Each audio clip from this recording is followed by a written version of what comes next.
رمضان میں تو اٹھتے تھے سحری کرنے کے لیے، تو اللہ کرے روٹین بن جائے اور سارا سال اٹھیں تہجد کی نماز ادا کرنے کے لیے۔ اللہ کرے روٹین بن جائے، چیزیں تبدیل ہو جائیں۔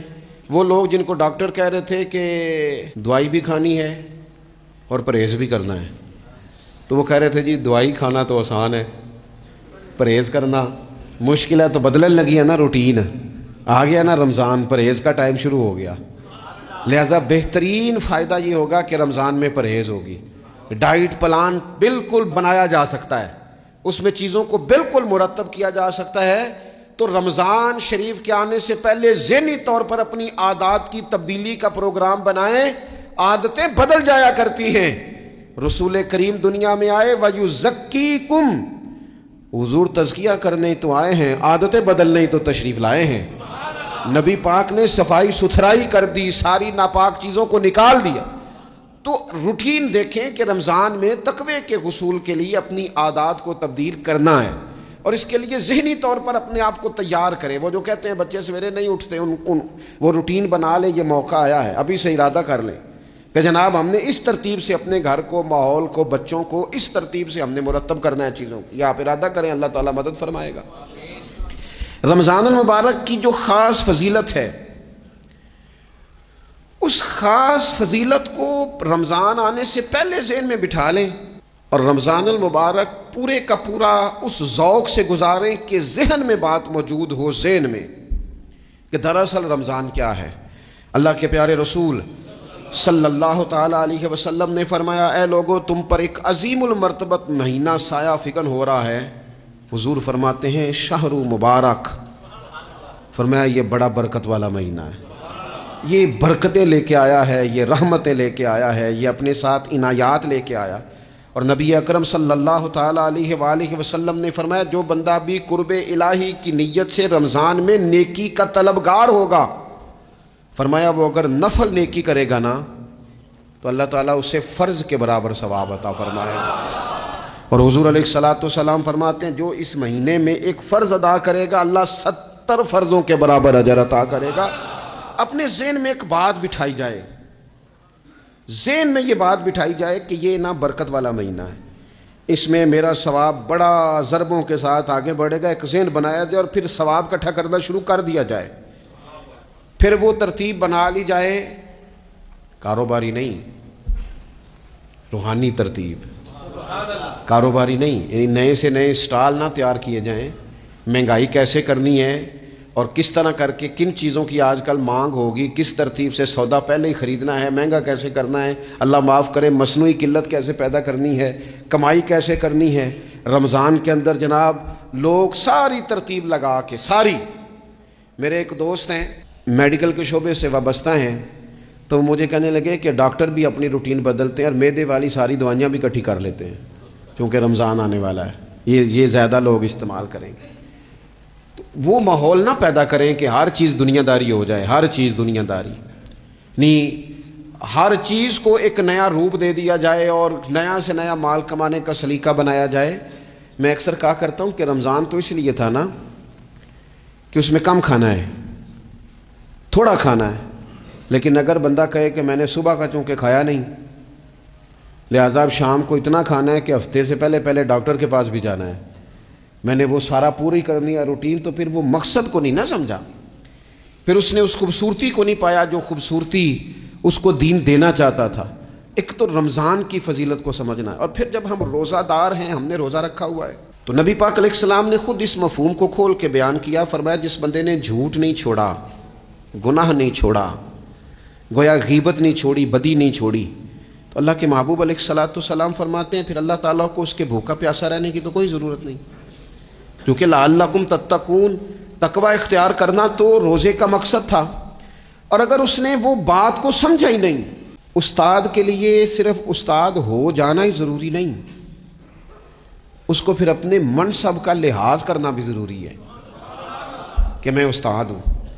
والد کا صرف والد ہو جانا ہی کمال نہیں، اس کو پھر اس منصب کے تقاضوں کو بھی سمجھنا چاہیے کہ اب میں ایک باپ ہوں، اب میں روٹین میں وہ آزاد نہیں ہوں کہ جہاں میرا جی چاہے گا جاؤں گا، جہاں میری طبیعت چاہے گی میں کھاؤں گا، جہاں میرا دل کرے گا میں وہ کام کروں گا۔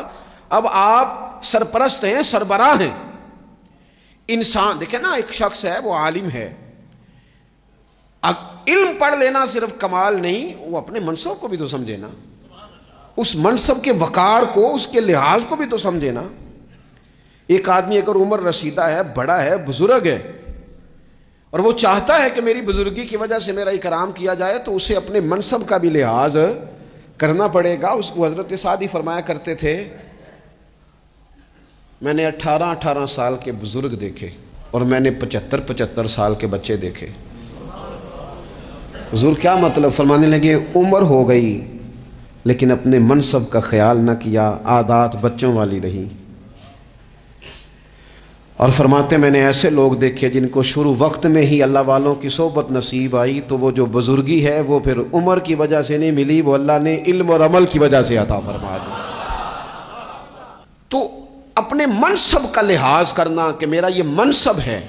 اسی طرح جب ہم نے روزہ رکھا ہوا ہوگا نا، تو پھر ہم نے اس منصب کا بھی لحاظ کرنا ہے کہ میں روزے دار ہوں۔ پھر خالی بھوکے پیاسا نہیں رہنا۔ رسول پاک صلی اللہ تعالیٰ علیہ وآلہ وسلم نے پتہ ہے روزے دار کی فضیلت کیا بیان فرمائی؟ اللہ کے محبوب صلی اللہ تعالیٰ علیہ وسلم فرماتے ہیں کہ رب فرماتا ہے ابن آدم کا ہر عمل اس کے لیے ہے، روزہ میرے لیے، اور فرمایا میں خود جزا دوں گا روزے کی، میں خود جزا دوں گا روزے کی۔ اور حضور فرماتے ہیں روزہ ڈھال ہے، جو شخص روزہ دار ہو وہ بےہودگی سے، فحش گوئی سے اجتناب کرے۔ اور اللہ کے محبوب صلی اللہ تعالیٰ علیہ وسلم فرماتے ہیں اگر کوئی شخص اسے گالی دے، اگر کوئی شخص اس سے جھگڑا کرنا چاہے تو پتہ کیا جواب دے؟ اسے کہے بھئی میں روزے دار ہوں، میرے منصب کا تقاضا نہیں کہ میں تیرے ساتھ الجھوں۔ اور رسول پاک صلی اللہ علیہ وسلم فرمانے لگے اوہو اتنی بڑی بات۔ حضور فرمانے لگے، یہ صحیح مسلم کے لفظ ہیں، کریم محبوب فرمانے لگے مجھے اس رب کی عزت کی قسم جس کے قبضے میں محمد عربی صلی اللہ علیہ وسلم کی جان ہے، حضور فرماتے ہیں روزہ دار کے منہ کی خوشبو اللہ تعالیٰ کے نزدیک قیامت کے دن مشک کی خوشبو سے بھی زیادہ وقت والی ہوگی۔ اس کے منہ سے جو خوشبو آتی ہے قیامت میں مشک پیچھے رہ جائے گا، اور رب کی بارگاہ میں صرف روزہ دار کے منہ سے، اگر تیرے منہ کی خوشبو رب کو اتنی پسند ہے تو تجھے بھی تو اپنے منصب کا خیال ہونا چاہیے کہ میں نے روزہ رکھا ہوا ہے، میں روزہ دار ہوں۔ اور میرے نبی پاک علیہ السلام کے یہ دو لفظ ہیں نا، وہ صوفیاء ہیں نا، اللہ کے نیک بندے جو ساری زندگی تڑپتے رہے کہ کبھی اے حقیقت منتظر نظر آنا لباس مجاز میں، کبھی مالک ایک دفعہ کبھی تیرا جلوہ ملے، کبھی اے حقیقت منتظر نظر آنا لباس مجاز میں، لاکھوں سجدے تڑپ رہے ہیں میری جبین نیاز میں۔ اور جو ساری زندگی کہتے رہے کہ ہم تو عمر دراز مانگ کے لائے تھے 4 دن، 2 آرزو میں کٹ گئے، 2 انتظار میں، یہ دیکھو انہیں انعام ملنے لگا ہے۔ جو اس کی راہ کے سوالی تھے، جو اس کے رستے کے مسافر تھے، جو اسے پانا چاہتے تھے، جو اس کی دید کرنا چاہتے تھے، جو اسے ملنا چاہتے تھے، میرے رسول پاک علیہ السلام نے فرمایا روزہ دار کو 2 خوشیاں ملیں گی۔ ایک خوشی اس وقت ملتی ہے جب وہ افطار کرتا ہے، اور فرمایا ایک خوشی اس وقت ملے گی جب وہ اپنے رب سے ملاقات کرے گا، جب وہ اس سے ملے گا، تو اس وقت روزہ دار کو خوشی ہوگی۔ میرے دوستو خوشی تو جو ہوگی سو ہوگی، لیکن یہ لفظ بڑے حسین نہیں کہ روزہ دار کی رب سے ملاقات ہوگی، یہی لفظ بڑے باکمال نہیں۔ ایک روایت میں تو یہ ہے نا کہ روزہ میرے لیے ہے میں اس کی جزا دوں گا، اور ایک روایت میں یہ ہے کہ روزہ میرے لیے ہے اور رب فرماتا ہے میں خود روزے کی جزا ہوں، یعنی باقی نیکیوں پر ثواب ملے گا، روزہ رکھنے والے کو رب رحمان ملے گا۔ نبی اکرم صلی اللہ تعالی علیہ وسلم کے امت کے صوفیاء نے نا کچھ چیزوں کو بڑا کھولا ہے۔ عارف رومی کہتے ہیں کہ ایک دن نا محمود غزنوی نے خزانوں کے دروازے کھول دیے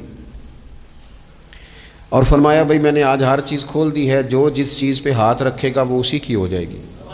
لوگ دوڑے، کوئی سونے کی طرف، کوئی چاندی کی طرف، کوئی جائیدادوں کی طرف، کوئی خزانے کی کنجیوں کی طرف، کوئی بڑے بہترین گھوڑے اور اونٹوں کی طرف، لوگ دوڑ گئے، جو جس پہ ہاتھ رکھے گا اسی کا، سب بھاگ گئے۔ ایاز بیٹھا ہے، نہ وہ حسن میں رہی شوخیاں، نہ وہ عشق میں رہی گرمیاں، نہ وہ غزنوی میں تڑپ رہی، نہ وہ خم ہے زلف ایاز میں، وہ لذتیں کہاں۔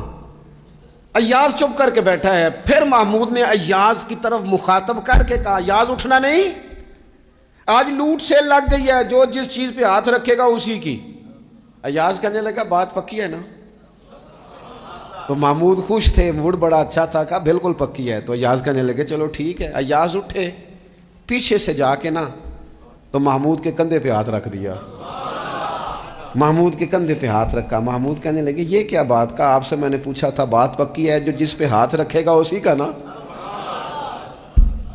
تو تھوڑی دیر پہلے مسکراتے چہروں میں آنسو آ گئے، ایاز بھی روئے تو محمود بھی روئے۔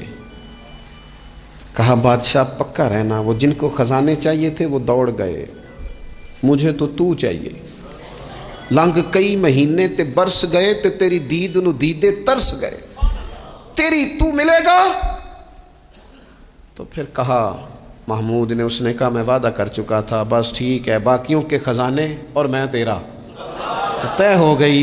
فرمایا باقی نیکیوں پر ثواب ملے گا اور روزہ رکھنے والے کو رب رحمان ملے گا، اللہ کا قرب ملے گا۔ دیکھو نا، وہ خاص انسان کو کیفیت حاصل ہوتی ہے روزے میں، رب کے ہونے کا یقین۔ وہ جو صوفیاء کہتے ہیں نا مراقبہ کرو، وہ نصیب ہوتا ہے۔ یعنی کسی کو کیا پتہ ہے اس کا روزہ ہے کہ نہیں، اکیلا ہے نا گھر میں، فریزر بھرا ہوا ہے، نہیں نہ کھاتا، کیوں؟ اسے پتہ ہے میرا رب میرے ساتھ ہے، میرا رب مجھے دیکھ رہا ہے۔ بس یہ تصور توحید پکا ہو جاتا ہے رمضان، تو پھر اللہ تبارک و تعالیٰ کی بھی خاص رحمت اور کوئی خاص ہی اعزاز۔ حضور فرماتے ہیں جنت کے کئی دروازے ہیں، ایک باب الریان ہے، اس سے صرف روزہ دار گزریں گے۔ آواز ہوگا روزے والے آ جاؤ، وہ آ جائیں گے، فرمایا اس خاص دروازے سے گزرو، جب گزر جائیں گے تو فرمایا بند کر دو بھائی، اور کوئی نہیں گزرے گا یہاں سے، دروازہ ہی مخصوص ہے، ان کا اعزاز ہی ذرا زیادہ ہے۔ تو میرے عزیز رمضان شریف کے اندر وہ منصب کا بس خیال رکھیں کہ میں روزہ دار ہوں، اس احتیاط کے ساتھ۔ اور دوسری جو رمضان کی چند عبادات ہیں نا، سب سے پہلی تو میں عرض کروں گا تراویح کے حوالے سے۔ یہ بات یاد رکھ لیں کہ نبی پاک علیہ الصلوۃ والسلام نے فرمایا جس نے ایمان اور احتساب کی نیت کے ساتھ رمضان میں قیام کیا، اللہ اس کے پچھلے سارے گناہوں کو معاف فرما دے گا۔ اور ایک مقام پر نبی پاک صلی اللہ تعالیٰ علیہ وسلم نے بیان کیا، یہ مشکات میں موجود ہے، حضور فرماتے ہیں رمضان اور قرآن دونوں قیامت کے دن بندے کی شفاعت کریں گے۔ رمضان کہے گا یا اللہ میں نے اسے دن بھر کھانا کھانے سے باز رکھا، اور تیری بارگاہ کے حکم کے مطابق اس نے اپنے آپ کو ان چیزوں سے بچا کے رکھا۔ اور قرآن کہے گا مالک رات میں نے اسے نیند سے روکے رکھا۔ کیا مطلب؟ اس نے کھڑے ہو کے عبادت کی، اگرچہ اس سے مراد شارحین حدیث نے تراویح بھی لیا ہے، تہجد کی نماز بھی لیا ہے، صلاۃ اللیل بھی لی ہے، لیکن میرے عزیز یہ خاص ربط ہے قرآن مجید کے ساتھ تراویح کا۔ مسنون ہے رمضان کی راتوں میں قرآن مجید اور تراویح کا پڑھنا۔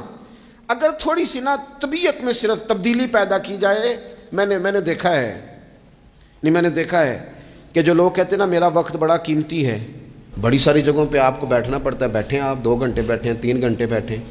میں نے دیکھا ہے لوگ جاتے ہیں کسی دفتر میں تو رات کو چلے جاتے ہیں اس علاقے میں، کھڑے ہیں پاسپورٹ کے دفتر کھڑے ہیں، شناختی کارڈ کے دفتر کھڑے ہیں، امیگریشن کی لائنوں میں کھڑے ہیں۔ کچھ ذہن تو بنائیں کہ میں نے رات کھڑے رہنا ہے اور اپنے رب کی عبادت کرنی ہے۔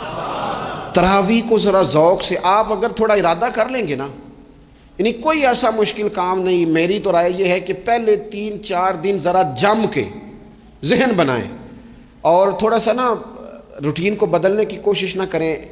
جس امام صاحب کے پیچھے تراویح شروع کریں کوشش کریں ساری وہیں پڑھیں، روٹین بدلنے سے بھی سستی آتی ہے۔ ایک دن یہاں گئے، 2 دن وہاں گئے، تو یہ روٹین بدلنے سے بھی بعض اوقات سستی آتی ہے۔ کوشش کریں ایک جگہ پہ قرآن شریف سننا شروع کریں اور پھر پورا قرآن مجید وہیں پہ سنیں اور تھوڑا ذہن بنائیں۔ میں نے دیکھا ہے ہمارے استاد صاحب اس طرح کیا کرتے تھے کہ بہت تھوڑا کھانا افطاری کے وقت، تھوڑا، اور ان سے کہا جاتا آپ بزرگ آدمی ہیں، اتنا کم کھانا کیسے نظام چلے گا؟ تو فرماتے تھے میں 1 چپاتی اور آدھی چپاتی کھا لوں گا لیکن تراویح کے بعد، اب اگر زیادہ کھانا کھاؤں گا تو طبیعت میں سستی آئے گی، میرے لیے کھڑا ہونا مشکل ہو جائے۔ سادہ سا کھانے کے ساتھ افطاری کی جائے گی۔ اور تراویح کے لیے اپنے آپ کو ذہنی کہاں ٹائم ملتا ہے سارا سال قرآن پڑھنے سننے کا؟ یہ تو اللہ نے موقع عطا فرمایا ہے۔ تو تھوڑا سا اگر دلچسپی پیدا کی جائے، بڑا بڑا سونا قرآن مجید پڑھا جاتا ہے مساجد میں، بچے بڑی بڑی خوبصورتی سے، تو اللہ کا شکر ہے جگہ جگہ پہ. اور مساجد کے علاوہ بھی میں نے دیکھا ہے، ہم سے لوگ مطالبہ کرتے ہیں کہ ہماری فیکٹری میں رات کو بھی کام ہوتا ہے، اتنے سارے ورکر ہیں تو بچہ کوئی مل جائے قرآن شریف سنائے، فلانی جگہ بھی اتنے لوگ ہیں تو اگر موقع مل جائے، تو اگر تھوڑا ذہن بنایا جائے، شوق پیدا کیا جائے تو اللہ تعالیٰ فضل فرماتا ہے، انسان کو طاقت ملتی ہے کھڑے رہنے کی. ایک تو تراویح، روزہ، تراویح، اور تیسری بات ہے سحر اور افطار. یہ جو سحری اور افطار، یہودی جو تھے نا وہ سحری نہیں کرتے تھے، سحری کا نام و نشان نہیں تھا، روزہ رکھتے سحری نہیں کرتے. تو نبی پاک صلی اللہ تعالیٰ علیہ وسلم نے فرمایا ہمارے اور یہودیوں کے درمیان فرق ہی سحری کا ہے. اور نبی پاک صلی اللہ تعالیٰ علیہ وآلہ وسلم نے فرمایا سحری کھایا کرو، سحری کھانے میں برکت ہے. اور اگلی بات سننی آپ نے تو خوش ہو جانا ہے، سحری کو معمولی نہ سمجھے، سحری کرنا عبادت ہے. ہاں آپ مت سمجھیں کہ میں روٹی کھا رہا ہوں، یہ تو میرے سامنے دہی رکھا ہوا ہے، یہ تو سالن رکھا ہوا ہے، یہ تو اچار رکھا ہے، تو چپاتیاں رکھی ہیں. سحری کھانا عبادت ہے. آپ صبح اٹھے، آپ کی تو روٹین ہی اور تھی، تو 7 بجے کھاتے تھے، 9 بجے کھاتے تھے. یہ جو آپ صبح کھا رہے ہیں اٹھ کے سحری میں، اپنی مرضی سے تھوڑی کھا رہے ہیں، یہ تو کسی کے کہنے سے کھا رہے ہیں، یہ تو کسی کے بٹھائے بیٹھے ہیں. یہ جو سحری کا لنگر ہے یہ رب رسول کی رحمت کے ساتھ عطا ہوتا ہے، یہ کرم ہے، یہ اللہ رسول کے بٹھائے بیٹھے. کیا میرے رسول پاک صلی اللہ تعالیٰ علیہ وآلہ وسلم نے بات کھولی ہے، ترغیب و ترہیب میں حدیث ہے. اللہ کرے یہ کبھی چسکا لگ جائے، یہ والا مزہ آ جائے، تو پھر تو گھر میں دسترخوان نہیں بچھا ہوا ہوگا، پھر تو رنگ ہی کوئی اور ہوگا. حضور فرماتے ہیں اللہ تعالیٰ اور اس کے فرشتے سحری کھانے والوں پر رحمتوں کا نزول فرماتے ہیں. کھائی روٹی جا رہی ہے، پکا ہوا کھانا ہے، لیکن حضور فرماتے ہیں رب بھی رحمتیں فرما رہا ہے اور اللہ کے حکم سے فرشتے بھی رحمتوں کا نزول کر رہے ہیں سحری کھانے والوں پر. تو خوب توجہ سے، ذوق سے، شوق سے. اور پھر جو افطار کا معاملہ ہے، حضور فرماتے ہیں جب روزہ کھولنے والا روزہ کھولتا ہے تو جو دعا مانگتا ہے رب قبول فرما لیتا ہے. یعنی افطار کا وقت ایسا ٹائم ہے جو دعاؤں کی قبولیت کا وقت ہے. افطار کرنا بھی ہے، کرانا بھی ہے. مہنگائی ذرا عروج پہ چلی گئی ہے، میں بار بار کہتا ہوں. مجھ سے نا لوگ دعا کے لیے مجھے کہتے کہتے اپنے کئی دکھ بتا دیتے ہیں. تھوڑا سا نا افطاریاں مہربانی فرمائیے گا، سیاسی نہ کیجیے گا. وہ جن سے مال لیتے ہیں، وہ جن کو مال دیتے ہیں، وہ جن سے ووٹ لینے ہیں، وہ جنہوں نے ووٹ لینے ہیں، اس بنیاد پر سحر افطار کے بندوبست نہ کریں رضا الہی کے لیے. میرے محبوب فرماتے ہیں جس نے رب کی رضا کے لیے کسی کو افطار کرایا، جتنا ثواب اللہ روزہ رکھنے والے کو دے گا اتنا افطار کرانے والے کو بھی عطا کرے. اور ایک حدیث تو آپ پڑھیں گے تو جھوم جائیں گے، سنیں گے تو خوش ہو جائیں گے.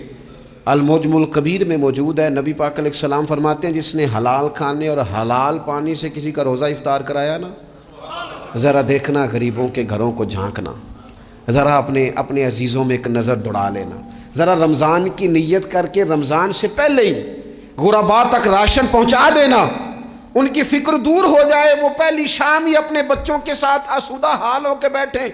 دیکھ لینا یہ نہ ہو کہ ایک بھائی کھول کے کھا رہا ہو اور دوسرے کے بچے منتظر ہوں کہ آج سحر افطار میں کیا کرنا ہے. اپنے گلی محلے میں دیکھ لینا.